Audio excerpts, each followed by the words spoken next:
Alright boys, so as you know we like to do around here, when it comes to league start time, I like to get what I think are about the top 5 best league start builds. Now these are not going to be in any kind of particular order. These are just the 5 that if you had to ask me what I think that you should probably start this league, it'd be one of these 5 builds. 3.25 is looking to be one of the most cracked leagues that we have seen in a very long time with all kinds of new stuff. We've got the auction house, we've got a huge, massive melee rework, a new ascendancy, and a whole bunch more. There should be something for pretty much any Path of Exile player to do this league. There's more content in this one patch than I think exists in Diablo 4 as a whole. So strap in and let's start talking about these top 5 league start builds. And if this video does end up helping you out, make sure to give it a like. And if you want more content like this, be sure to subscribe to the YouTube channel. I'll be making a bunch more videos as we go through the league. Without further ado, let's talk about these top 5 league start builds. So as I said previously, these are going to be in no particular order whatsoever. They are mostly build archetypes. A couple of them will have multiple build guides available, but we'll probably be focusing on one particular build. And going into it this time, I did want to base things off of the average player experience. So if you're an experienced player, I still think these are some of the builds that you should be choosing from. I think that they're very good in general, and I explain why. But most of what I've written here in this document pertains to somebody who just wants a good build that can do 4 void stones or clear some really good maps and maybe progress towards a second build or a super high-end version of one of these builds. And I have some very sad news. I know a lot of people like Righteous Fire. Pox is a great guy. I can't suggest Righteous Fire anymore.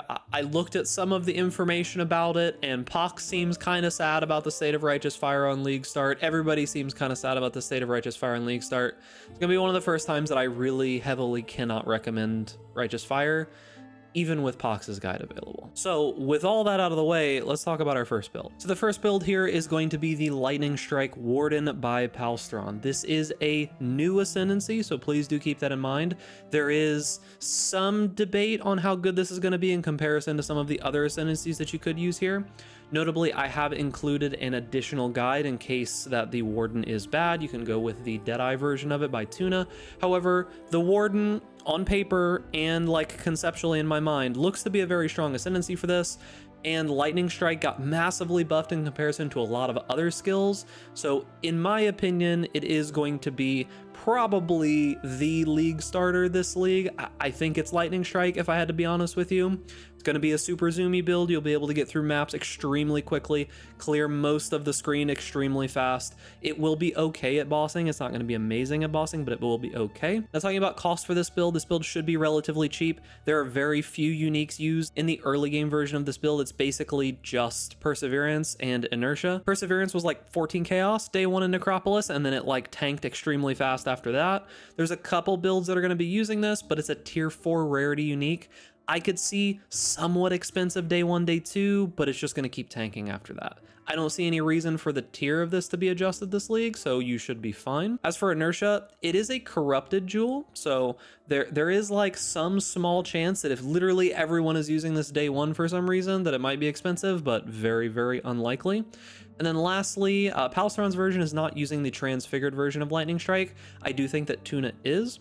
However, Palstron is using Vol Lightning Strike, which is easier to get than Transfigured Lightning Strike, but you still do need 20% quality here, so that's slightly rough. You might be slugging it out in lab for a tiny bit to get the most ideal situation, but honestly not too bad. Now, is the cost of this build going to be inflated in the new league, like with all the extraneous circumstances that I can think of? Probably not. Most of this gear is really easily craftable by ROG or through essences. Claws are pretty easy to make Ellie claws out of. You can use essences, you can use ROG, you can use a bunch of different stuff. And the rest of this gear is just like life, maybe some accuracy, evasion and armor, and some stats, resistances, that kind of stuff. There's nothing super crazy here, nothing like insanely expensive in this early version of the POB. Should be mostly fine. Now, talking about playstyle, initially let's talk about how difficult it is to play. So there's 6 total abilities. We've got Lightning Strike, which is going to be your main ability. This is a simple just right click and hit some enemies. As long as you follow what Palstron says, you shouldn't really have to worry too much about how this ability plays. Just do what he says to do and you should be okay. It does have one interesting and potentially annoying ability, and that is going to be a Guardian's Blessing with Dark Marionettes. If you don't know, Dark Marionettes are a returning specter that will be available again this league that essentially just respawn every time they die. You will have to activate your Guardian's Blessing whenever they do happen to die, so that could be slightly annoying. It does use Whirling Blades as its movement ability. Notably, it doesn't have a gap closer in the early game version of the POB. I'm not sure if this is solved later, but you could just use like Flame Dash or something like that. Perfectly fine, just slot it in anywhere. It uses Blood Rage as its buff, and then it has Vault Lightning Strike as one of its main cooldowns and Unbound Avatar from the new Warden Ascendancy as one of its other cooldowns. These should make bossing pretty simple. As for how fun the build is to actually play, I would say that Lightning Strike is a very fast build. It's a very zoomy build. You're going to be moving around maps extremely quickly. You're going to be able to hit from very far. You are still playing melee. You do want to get up front and hit enemies whenever you're doing single target. So you can kind of have the best of both worlds here. Super fast build. It should be relatively tanky, but it's not going to be super tanky. My personal rating for it, it should be a very fun build. When talking about what this build is designed for, I would say mapping speed and ease of play. It's not really a bossing build. You can do some bossing, but it's not really designed for that. And it's not like a highly specialized build like Sanctum Farm or anything like that. When it comes to map farming, this is probably going to be one of the bigger map farmers. I know that like Fubgun is playing this, Palstron's playing this, Tuna's playing this. All the big boys are probably going to be playing this build. And as I said, should be able to handle bosses with some investment and is extremely fast. As for damage, when it comes to bosses, I do think that it won't be as good at bossing, but it should still be perfectly fine. Unbound Avatar is a new ability that is going to be from the Warden here. It just gives you like 80% more elemental damage. You should have it up extremely frequently. That plus Vault Lightning Strike should be enough. And as I said, excellent clear build, screen-wide coverage, absolutely amazing. When it comes to defenses, the build does have armor and evasion, so it is going to have avoidance and physical damage reduction. It doesn't have any extra elemental damage reduction, but this isn't super common. It doesn't have any extra chaos damage reduction besides just resistances or anything to really deal with damage over time, but it does have good recovery. It does have a lot of leech. It does have evasion, so it has a way to deal with attacks, and it does have spell suppression, so it has a way to deal with spells. Overall, should be relatively safe. It's not a face tank build, but you shouldn't be dying super frequently. Think like any normal right side of the tree build, like a Deadeye or something that you had played in previous leagues, about that tanky, maybe slightly more. Now, talking about the guide that is associated with this build, there is a good section of notes in the POB. Palstron does have video guides, and this is probably the build that he is going to be playing, so he will put out updates as the build goes through. There's path of buildings, there's leveling progression, gear progression, and Palstron's community is pretty helpful. I know he does answer quite a few questions and such, and he works with Max Roll to try to get that kind of stuff handled.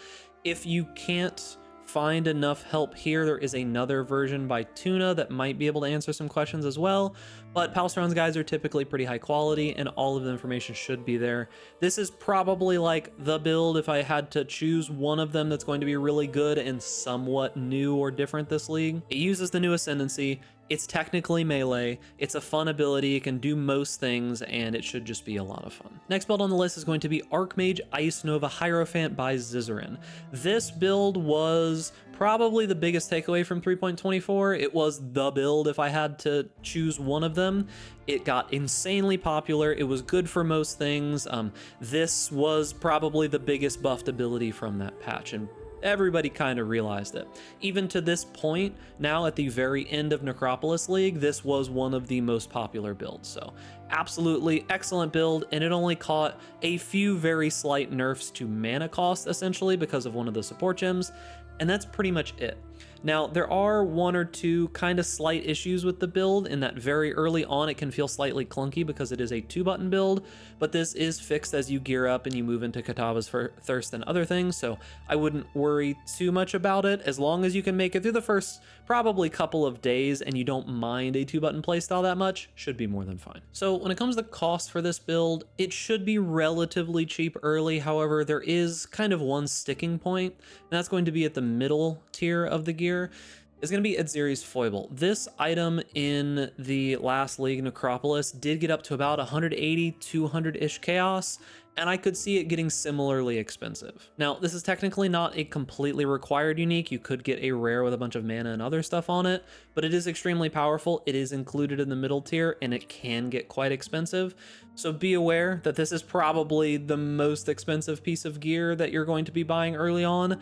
But in my personal opinion, still of course follow the guide, but you should probably do this later if this is more expensive. Other than that, the main skill is a transfigured gem, and it is a transfigured gem that has multiple different versions, meaning that will make it more expensive. So I don't think this is going to be absurdly expensive, but it will be more expensive than just some random transfigured gem, absolutely. Now, as for this being inflated in the new league, this was already one of the most, if not the most popular League Start build of 3.24, so I don't think the cost is going to go up exponentially, but it could go up some.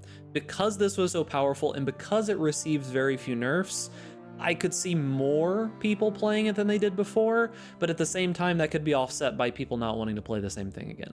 I don't think it will be like an egregious amount of increase when it comes to the cost. Now, talking about playstyle, I would say that early on it's a little difficult. It's a 2-button build after all, and there are a couple other like buffs and things that you have to use as you're fighting more difficult enemies.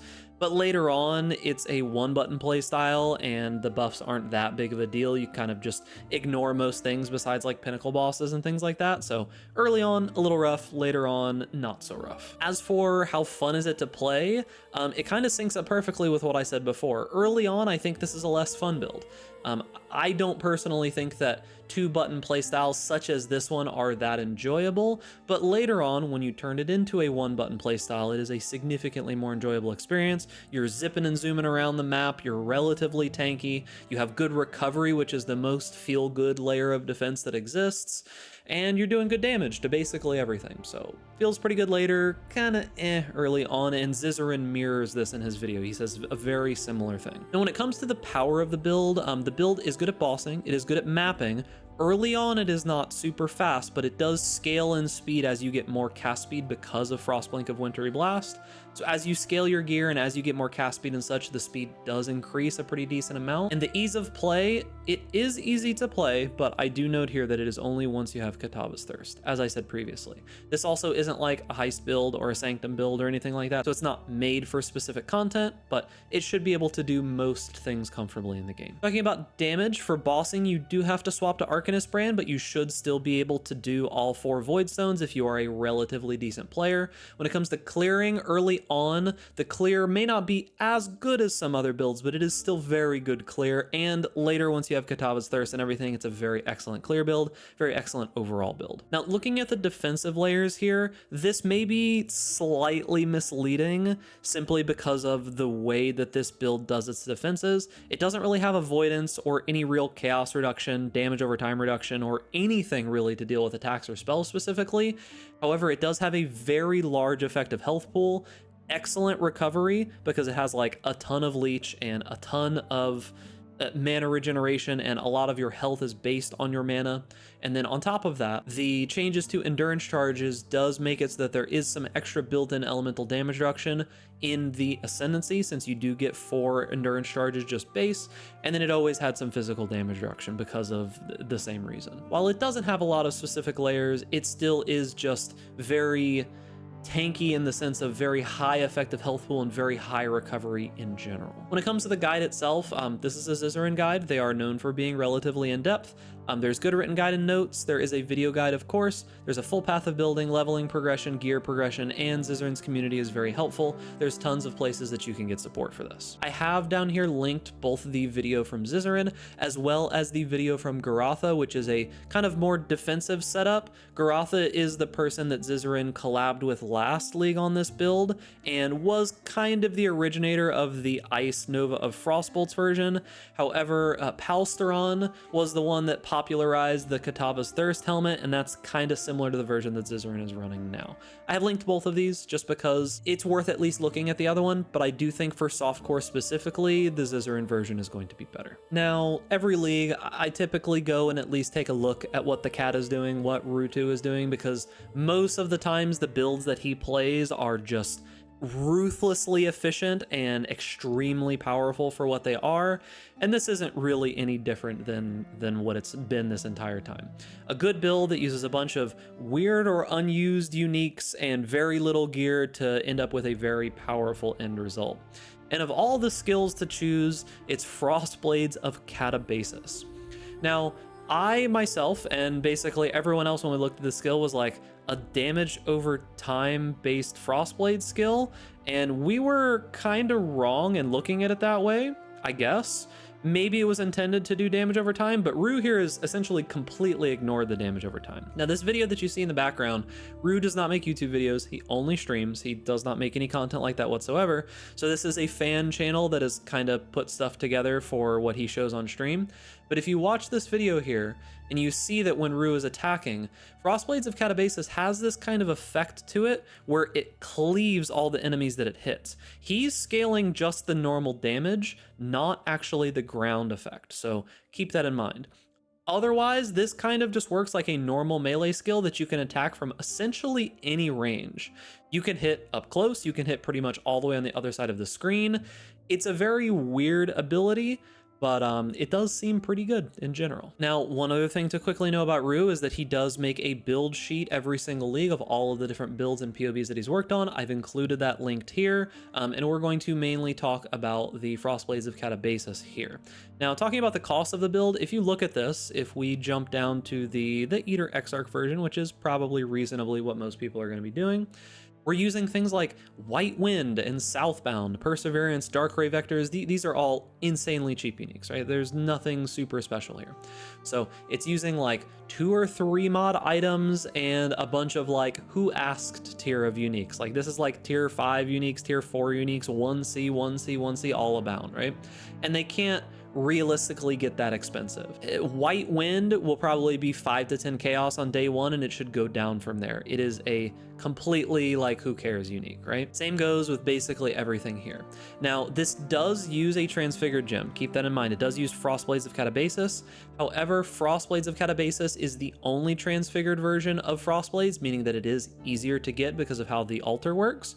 So this should be slightly more available, but depending on how insanely popular this particular build does get, it could be more or less expensive. I can't really tell. I don't have a great way of telling here, but I don't think it's going to be that bad. Is the build cost going to be inflated this league?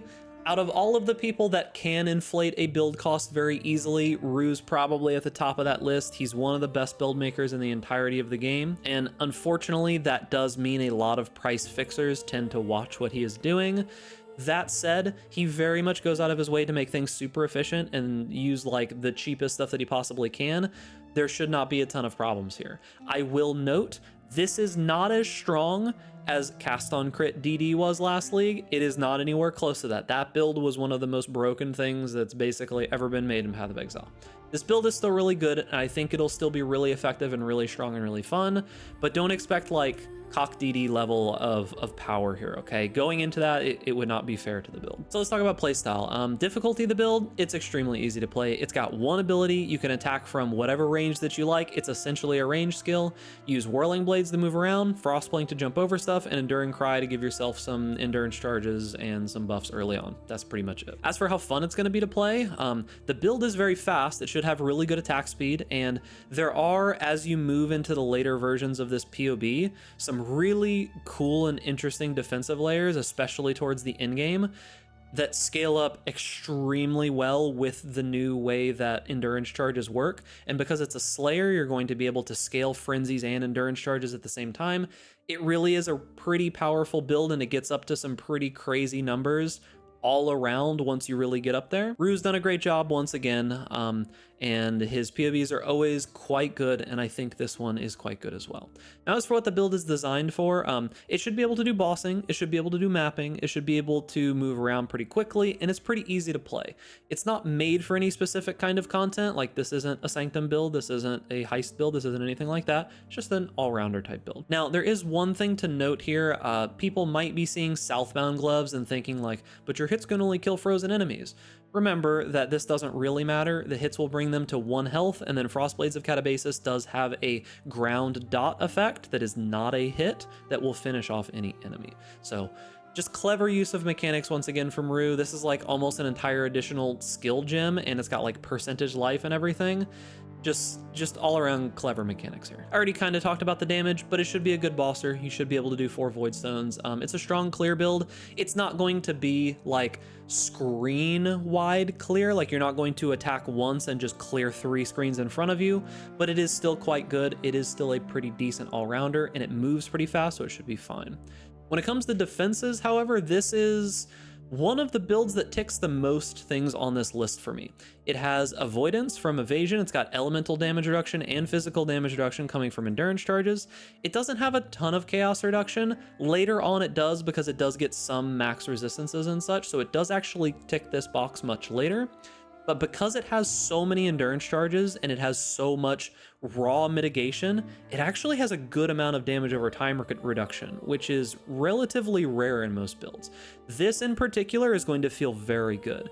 Typically you can only get this by having high consistent recovery, but this actually just reduces the damage in the first place. This isn't unique to just this build, this is just a new Slayer thing, so look forward to this on a lot of Slayer builds.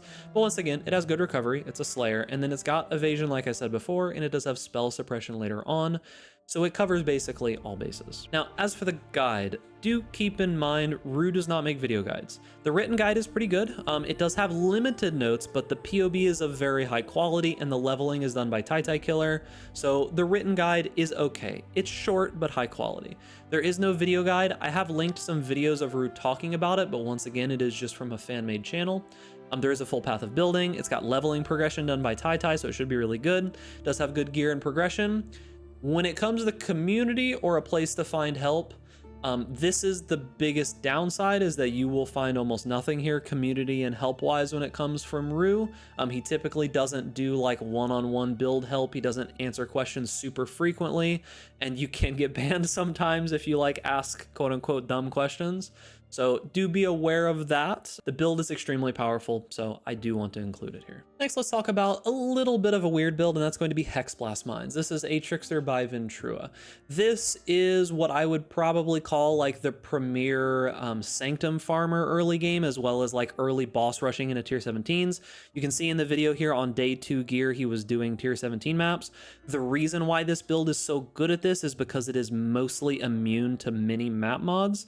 There are very, very few map mods, if any map mods, that really do make this build function significantly worse. It can pretty much do everything. That's one of the main reasons it's so good. It also has auto targeting and very, very high damage.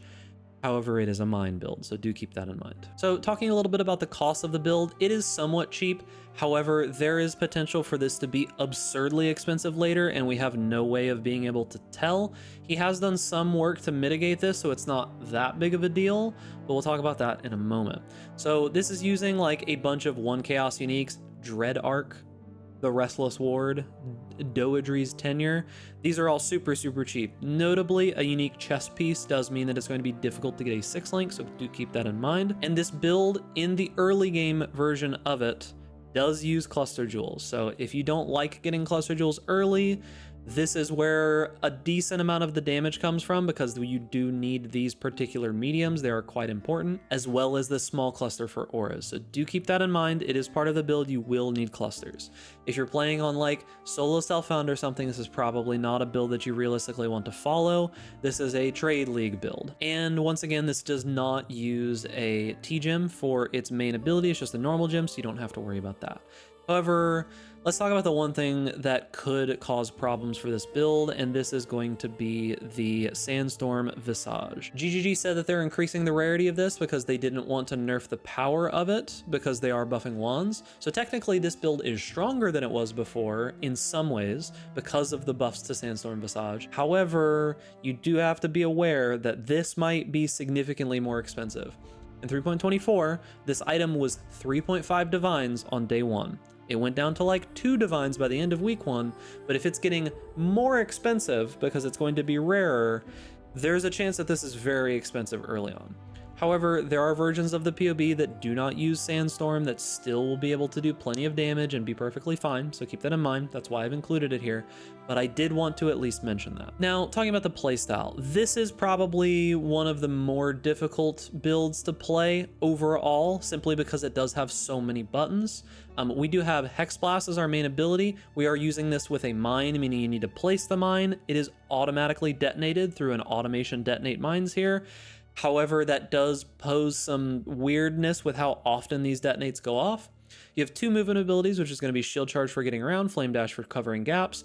You'll use Battle Mage's Cry early and I think Enduring Cry later, but then you have 3 bossing debuffs that you have to keep in mind. This is mainly to keep up Wither stacks, and then you will be using Bear Trap. So because of all of these things together, I do think that this is one of the more difficult builds to pilot on the list, but it is still extremely strong, and it is one of the best early like Sanctum and bossing and tier 17 type builds that exist. It is very, very powerful. Now, as I said, what is the build designed for? It's made for bossing, and it's made for specialized content. Can you map on it? Yeah, but should you play this particular build to map? If you're wanting to be as effective as you possibly can, no. If you are fine with mapping being a little bit slower and you really want those juicy boss kills, or you want to do some Sanctum farming early on, absolutely an excellent build. But as I said previously, in the like difficulty of play, it's not the easiest build to pull off, but it's not like it's not like it's a Square Fingers build. This isn't like, you know, some weird Konami code type build that Jung would potentially make or something like that. It's not that bad. When it comes to damage, extremely high damage on bosses. The damage on clear is good as well, but it's not like super screen wide, clearing multiple screens with a single click type clear that some builds do get. When it comes to defenses, it does have good avoidance. It is a Trickster, so it's going to have avoidance and recovery. It does have spell suppression, and it does have, of course, a way to deal with attacks, evasion. However, it doesn't really have very many sources of reducing damage raw. Now, it will get some endurance charges later on with Enduring Cry, and of course you do have the Restless Ward, which is quite nice for like recovery and other things like that. It'll make it so that those endurance charges and frenzy charges and such should stay up with this, plus the ascendancy that gives it. So once you've got those charges, you basically never have to get them back. However, it's not something that can just stand in front of an enemy and take a whole bunch of hits and survive. You can take a hit, you could probably take 2 or 3 hits, and you'll be able to recover quite well, but it's not like stand in the face of the enemy and survive at all. As for the guide, there is a written guide with notes. It does have a decent amount of notes. There is also a video guide from Ventura, a path of building. Now there is leveling progression. It is a very limited skill tree progression. If we look here on the skill tree, there's basically like 1 to 28.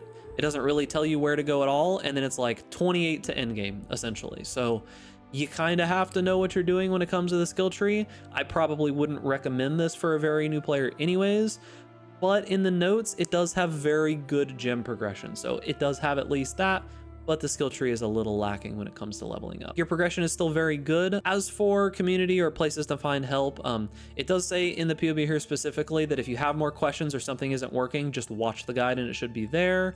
You'll probably be able to get answers maybe from stream and such, but I'm not 100% certain that that's the best idea. But I have, of course, linked the video here down at the bottom. So this is going to be a little bit different than the other options here in that this isn't particularly like meant to be followed as a build guide. Now, note that Havoc does not have the POB out as of the recording of this particular video that you're watching, but this always happens. He releases like the day of the league most of the time. I will have the notes updated with everything in particular whenever you're watching this video, if you're going down below and grabbing the notes. However, this is essentially what I do every single league. I go see whatever Havoc is doing. I loosely follow his build in particular, whatever Based Deadeye that he's playing, and then I transition it into my second build idea. This league, it's going to be either some kind of wand build or a cast on crit Ice Spear Deadeye type build. I take whatever Havoc's doing and I kind of just transition into whatever I want to do later. This league in particular, respecking the tree should be significantly easier because of gold, but if you're a newer player and you want to play a bow build, or you are worried about not having like an in-depth guide, I have linked the max roll guide from Tuna down below in the notes, so you will be able to at least follow that if need be. So once again, this is a very basic POB from Havoc. The full POB, when it is available, will be linked here instead. But this is pretty stock standard. Havoc is using Storm Rain now instead of Lightning Arrow because Lightning Arrow did catch some nerfs early on. Lightning Arrow is still fine, there's nothing wrong with it, it just scales more off of your bow and less off of base damage. Whereas Storm Rain is still gonna scale pretty well just off of whatever you've got. So the idea here is that he's now using Storm Rain as a main skill as well as Storm Rain as a Mana Forge skill, and he managed to get 4 Watchstones in 10 hours, which is insane. When it comes to how expensive this build is, this is one of the most tried and true tested builds that exists in softcore trade. It's the Bow Deadeye, it hasn't changed super significantly, and there will be a ton of leftover gear from people upgrading their gear available from this build essentially from day one. It uses a bunch of random rares, ROG crafted gear, and almost no uniques early on, and it can push very far into the Atlas, and this is one of the premier ways to either get a good early clear build, and if you don't like this concept, you don't like this build, you can transition into any other Deadeye build that you want. The Lightning Strike Deadeye or the Lightning Strike Warden should be a really fun build. If you start with this and you decide, those builds look like they turned out pretty good, like Palceron really cooked here, you can swap over into the Warden and have a great time with very minimal gear change. Just swap to a claw and a shield or something like that, and it's almost all the same. There were very slight nerfs to projectile Deadeyes. However, they might actually be a buff at the end of the day, depending on how you think about it, because the new Deadeye Ascendancy, the far shot node, is now just 30% more projectile damage, and it scales with the far shot tag that's on things like the helmet. So I mean, it could just simply be better. And when it comes to playstyle, this is probably the easiest build on the list. You've got one main ability and a movement skill ability. You basically use nothing else. You just move around, you cast your main ability, and everything else procs automatically, either through a bunch of Mana Forged arrow setups, or through cast 1 damage taken, or mark on hit. You basically don't have to do a thing. When it comes to fun, this is subjective, but I think this is the most fun early build in the game that exists. It's insanely fast, does crazy damage. You do good single target damage, good bossing damage, good single target damage early, not when you hit late maps. But you can just kind of zoom through the entire campaign, zoom through maps, and make a whole bunch of currency and then do whatever you want second. It's why I always do it. As for what the build is designed for, it's made for mapping, it's made for speed, and it's pretty easy to play. I've kind of already explained all of this at this point, but excellent map farmer for things like Legion, should be able to handle the early bosses, Eater and Exarch, extremely well. If you're very good at the game and you can push pretty hard, like someone like Havoc, you can kill the other 2 Watchstones, but you're gonna need to improve your gear pretty decently. And that pretty much covers damage, as I said here. When it comes to defenses, this isn't the tankiest build. This is Deadeye, right side of the tree defenses. You've got avoidance through evasion, you've got some good recovery, and once again, you've got evasion, and you've got spell suppression. It doesn't fall over, it's not going to get one shot constantly, but you cannot tank stuff with this. You can't just stand in a whole bunch of bad damage and stand in the enemy's face and expect to survive. This is as close to 6 portal defenses as you can realistically get while still not just dying at a stiff breeze, okay? It's Deadeye, it's super zoomy, it's super fast, but you're probably gonna die occasionally. Now, as I said, this section here will be updated as Havoc does release his guide. Absolute worst case, there is a backup max roll guide here by Tuna that does use Lightning Arrow Deadeye, and it was updated today, the day that I'm recording this video, for July 25th, with all the new information and such. He's using the fledgling, like I said before, that has the far shot tag alongside the new unique far shot node that the Deadeye has.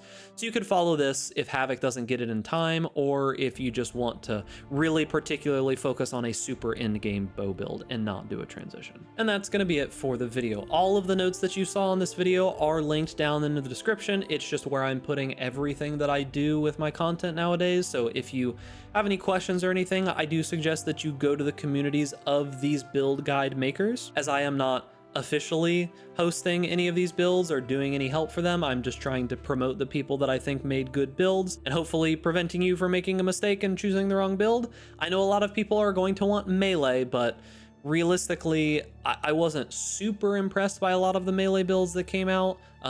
Lightning Strike is the only melee build that I'm just like, yeah, obviously it looks pretty good. I'll be live here on YouTube as well as Twitch for the live release of the league. I'll be playing bow build by Havoc that transitions into wands or something like that. So if you're interested in that, keep up and make sure to subscribe to the channel. And remember, boys, if you enjoy this content, make sure to give it a like, subscribe to YouTube channel, hit that notification bell to stay up to date with all the latest videos, and stay safe out there in raid class. And I'll see you guys in the next video.